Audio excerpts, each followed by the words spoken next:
Hurmatli Uztexna Pro obunachilari, bugun sizlarga yarim litrdan 2 litrgacha bo'lgan filtrlangan gazsiz mineral suv ishlab chiqarish liniyasining ishlash tizimi va uning asosiy qismlari haqida so'zlab bermoqchimiz.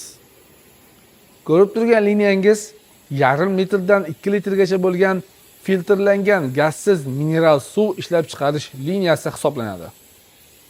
Ushbu liniyaning birinchi qismi, ya'ni asosiy qismlardan birinchisi filtr qismi hisoblanadi.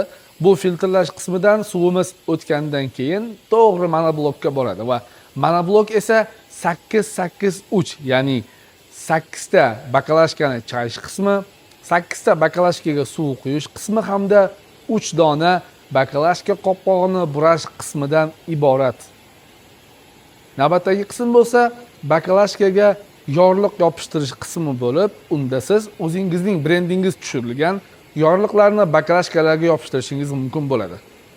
Yorliqni yopishtirib bo'lganimizdan so'ng biz bakalashkalarni to'g'ri lazer print, ya'ni sana qo'yish qismiga yuboramiz. So'nggi qism bo'lsa yarim avtomat qadoqlash qismi hisoblanadi.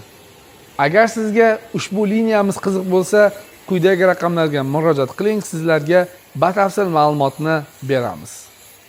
Salomat bo'ling.